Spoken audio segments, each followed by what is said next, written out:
항상 그 30페이지부터 볼 이유가 항상 갈래부터 먼저 봐야 돼. 왜냐면 우리가 시험지 첫 페이지에 맨 먼저 나오는 건 갈래거든. 우리가 나중에 고등학교 거를 봐도 우리 문학 문제 가장 맨 밑에 첫 번째 문제로 깔리는 건 항상 갈래야. 우리 갈래 잠깐 공부만 추가로 하고 갈까? 우리 문학을 지금 배우고 있는 거거든. 문학은 크게 두 가지야. 아, 너무 작게 했네. 미안합니다. 운문문학이 있고, 그리고 그렇지, 산문문학이 있어. 자, 너무 작게 해서 미안해. 뭐 좀 널널한 데다가 빼서 하셔도 돼요. 운문문학은 운율이 있는 글로 방금 했어. 그래서 서정갈래 시야. 산문문학은 소설, 서사갈래가 있고요. 소설.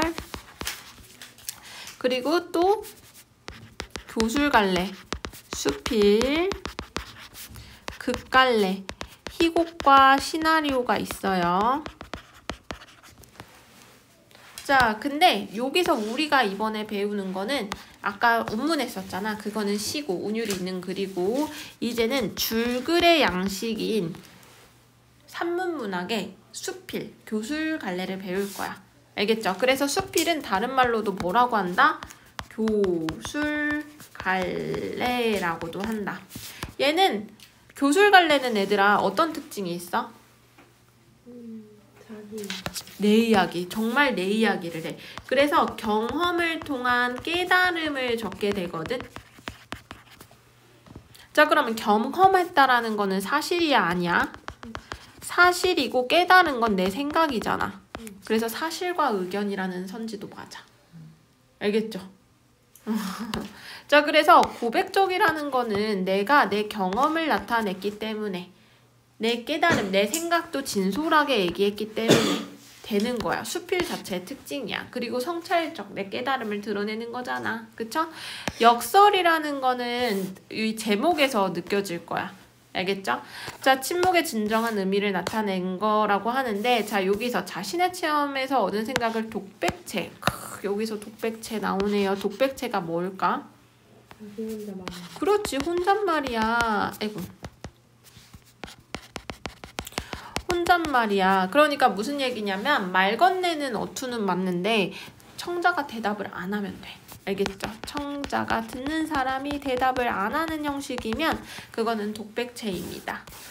그래서 고백적인 어조라고도 하는 거야, 우리가. 친근한 어투를 쓰고 있대. 이게 말 건네는 어투가 된다라는 거죠. 그쵸?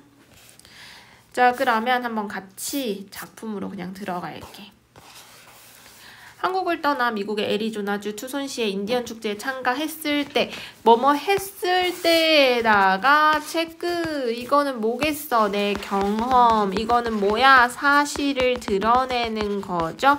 자, 그러면 일이다. 자, 인디언 천막안에서 인디언 노인들과 흥미있는 대화를 주고받으리라 기대했던 글쓴이의 기대는 어떤 거?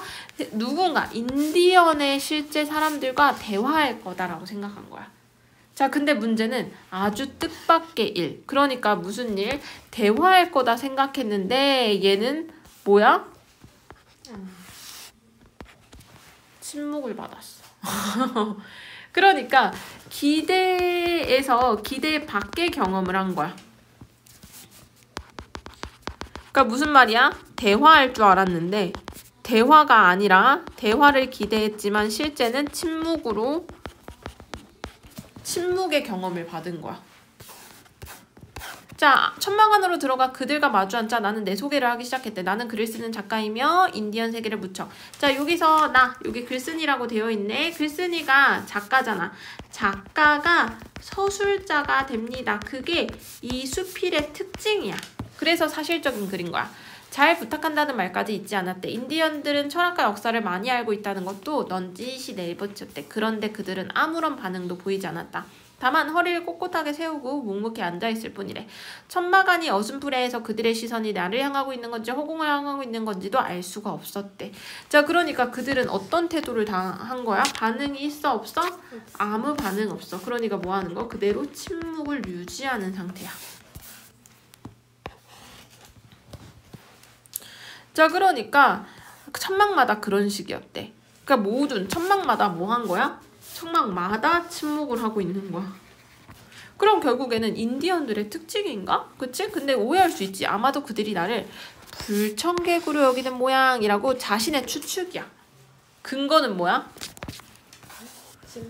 자신에게 반응을 보이지 않는 거잖아. 이게 그렇게 생각한 추측에 대한 근거가 나한테 반응을 안 보이는 거기 때문에. 자, 축제에 참석한 잘난 체하는 이방인의 침입을 부정타는 일로 여길 법했다. 자, 축제에 참석한 잘난 체하는 이방인은 누구겠어? 나. 그렇지. 왜? 나는 글을 쓰는 작가고요. 인디언 세계에 관심도 많고요. 어쩌고 저쩌고요 하는. 결국 별다른 대화를 나누지 못한 채 구부리고 들어가 허리만 뻐근했대. 그러니까 기대에서 뭐 하는 거? 오히려 실망으로 바뀌게 되겠죠. 그쵸? 훗날에야. 그러니까 지나서 나는 그것이 인디언 부족들의 전통임을 깨달았대. 누군가를 만나면 그들은 대화를 시작하기 전에 침묵으로 한대. 자기 앞에 있는 존재를 가장 잘 느끼는 방법은 말을 통한 것이 아니라 침묵을 통한 것임을. 그러니까 가장 잘 느끼는 방법. 그러니까 무슨 말이야? 의사소통을 가장 잘하는 방법이야. 그 후 미국에 돌아와 나는 누군가를 만날 때마다 인디언들의 흉내를 내고 있대. 인디언들의 흉내라고 하면 뭐겠어? 침묵하는 거야.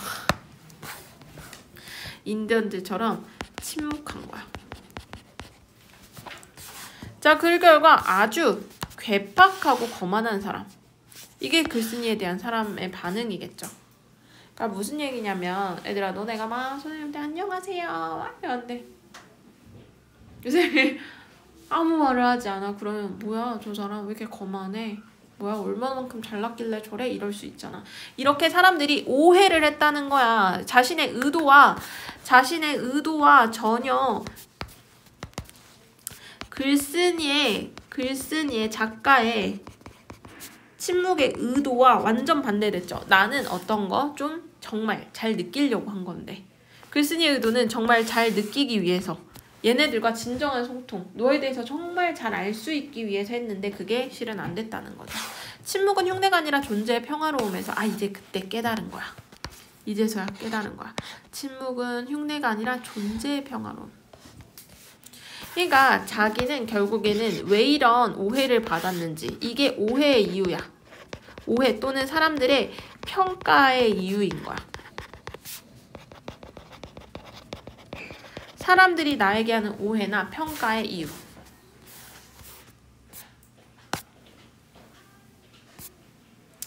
어쨌거나 인디언들과의 만남은 내게 새로운 경험이었다. 그들은 땅을 사랑하고 벌레들이 날개치는 소리를 사랑하고 한겨울의 들소의 코에서 나오는 덧없는 입김을 사랑했다. 그 세계에 이끌린 나머지 나는 미국에 갈 때마다 자주 그들이 모여 사는 곳을 기웃거리게 되었대. 나 역시 머리를 닦고 인디언 팔찌를 하고 다녔다.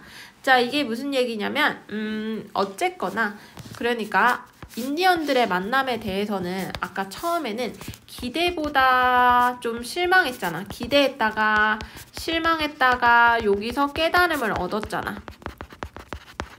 어떤 깨달음? 침묵의 의미. 그치? 근데 그래서 내게 새로운 경험이라고 얘기한 거야. 침묵의 의미를 깨닫게 해줬으니까.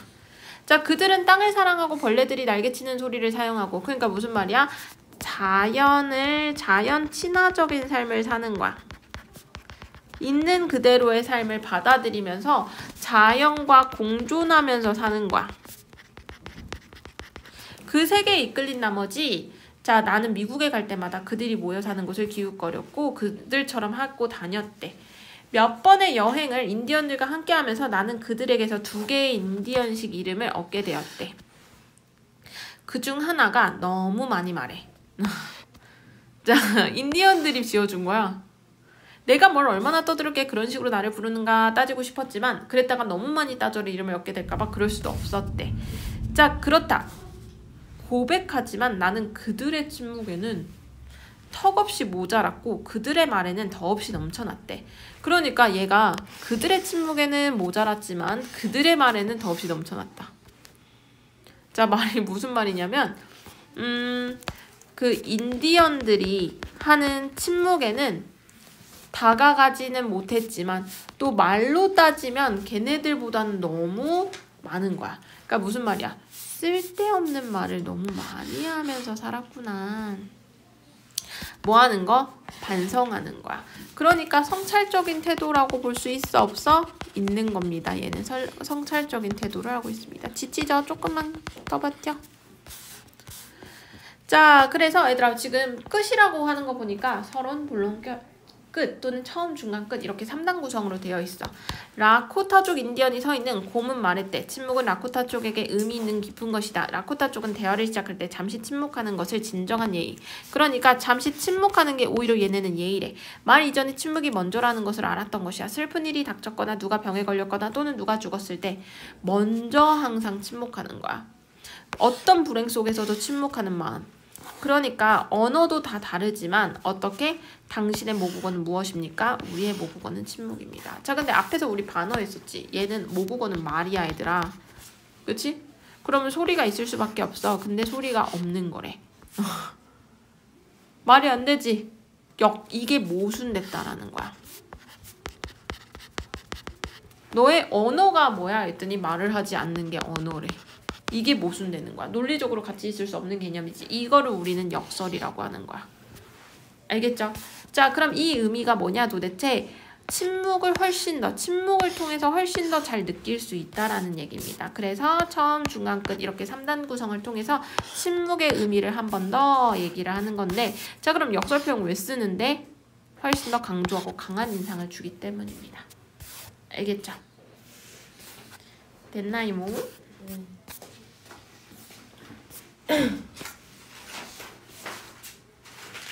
자, 페이지 32페이지에 여기 역설 표현 꼭 문제 나옵니다.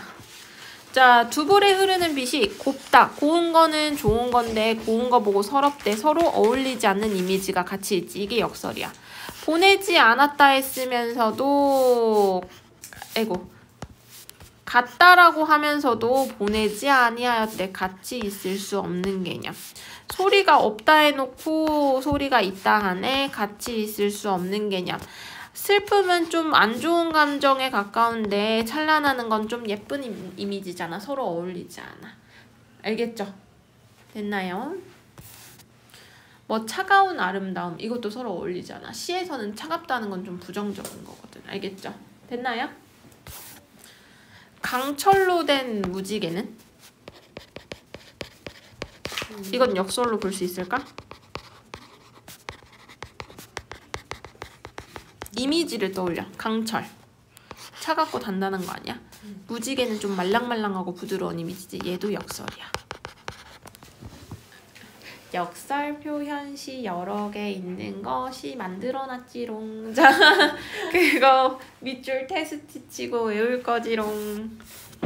자, 그래서 이렇게 외부시 나왔을 때도 너네가 할 수 있도록 하셔야 돼. 고등학교 때 이거는 그냥 당연히 나와. 당연히 중학교 때도 나온다면 배점이 당연히 높겠죠. 그쵸? 이런 데서 얻어가야지. 그래야지 고등학교가 수월하겠지. 그치? 자, 그럼 일단은 오늘은 여기까지만 진도 나가도록 하겠습니다. 괜찮겠죠?